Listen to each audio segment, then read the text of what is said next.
proses mediasi gugatan ijazah SMA Presiden ke-7 RI Joko Widodo berakhir buntu karena semua tergugat tidak bersedia memenuhi permintaan penggugat. Selain itu, perwakilan Joko Widodo tidak hadir saat pembacaan kesimpulan mediasi. Mediasi hari ini tidak dihadiri tergugat 1, Joko Widodo, karena sudah meminta mediasi dihentikan sejak 2 pekan lalu.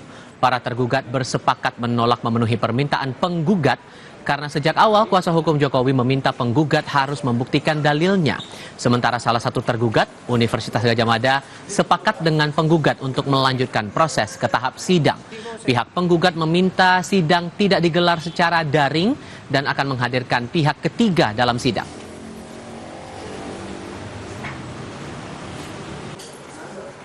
Proses tadi gagal gitu ya, jadi mediasi dinyatakan gagal, maka kemudian konsekuensinya kita akan masuk ya ke proses persidangan.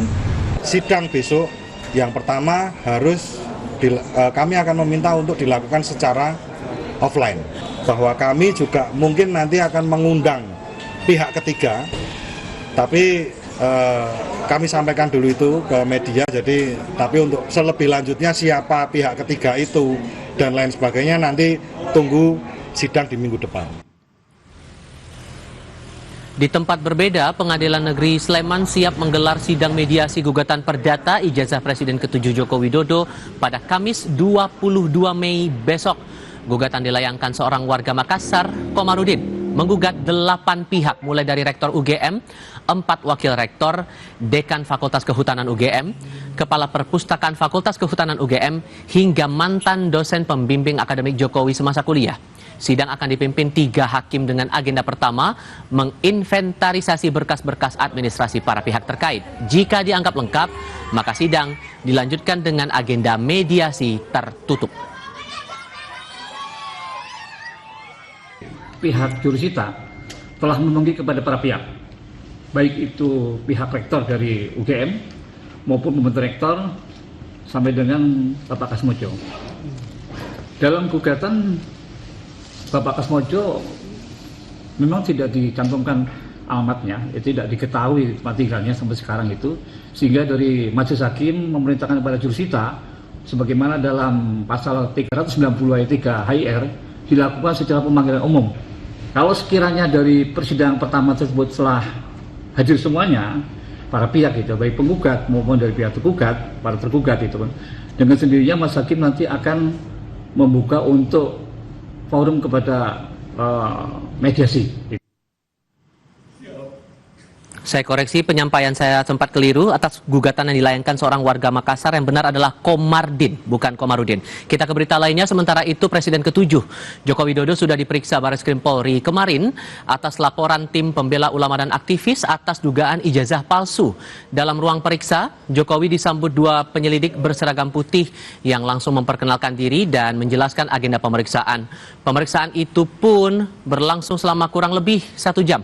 Jokowi mengaku mendapat 22 pertanyaan perihal dirinya yang dilaporkan terkait dugaan ijazah palsu.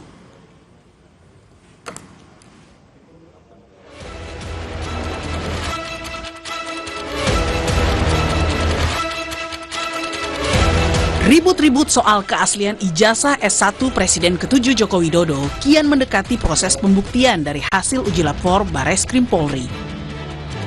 Penuding ijazah palsu Jokowi, Roy Suryo, meminta Puslapfor mengumumkan hasil uji lapor ijazah secara detail, termasuk jenis tinta hingga jenis kertas ijazah.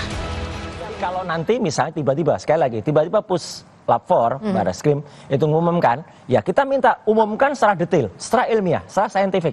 Ya, ijazahnya tunjukkan, kemudian nanti detail pemeriksaannya, uji karbon 14-nya disampaikan, kertasnya benar apa enggak, tintanya benar apa enggak. Saya pernah katakan di Kompas, ada 6 jenis tinta itu detail. Dan kita bisa baca dan silahkan publik atau analis-analis yang ilmiah itu baca itu.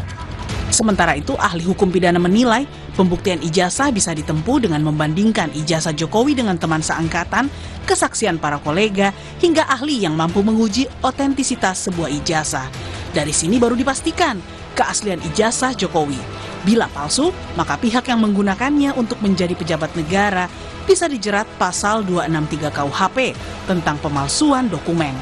Di dalam KUHP tentu penggunaan dokumen palsu yang diatur dalam ketentuan pasal 263 ayat 2 itu merupakan dasar ya adanya suatu perbuatan pidana. Jadi kalau ada orang memberikan dokumen palsu untuk mendaftarkan diri sebagai pejabat negara, maka di situ ada penggunaan dokumen palsu secara sengaja yang merugikan. Sebelumnya, pihak UGM sudah memberikan klarifikasi terbuka. UGM menegaskan Jokowi tercatat sebagai mahasiswa dan telah dinyatakan lulus dari Fakultas Kehutanan pada 5 November 1985. UGM adalah memberikan informasi bahwa Joko Widodo itu tercatat dari awal sampai akhir melakukan tridharma perguruan tinggi di Universitas Gadjah Mada. Itu sudah kami jelaskan dan Joko Widodo itu lulus pada November ya, 5 November 1985 sesuai dengan catatan di dokumen Fakultas Kehutanan. Kepastian keaslian ijazah Jokowi masih menunggu proses uji lapor Polri. Hal ini untuk memastikan benar tidaknya tudingan ijazah palsu yang dilontarkan Roy Suryo CS. Bila nantinya ijazah terbukti asli, bukan tak mungkin proses hukum laporan pencemaran nama baik Jokowi akan menyeret para pihak yang sudah dilaporkan Jokowi di Polda Metro Jaya. Tim Liputan Kompas TV.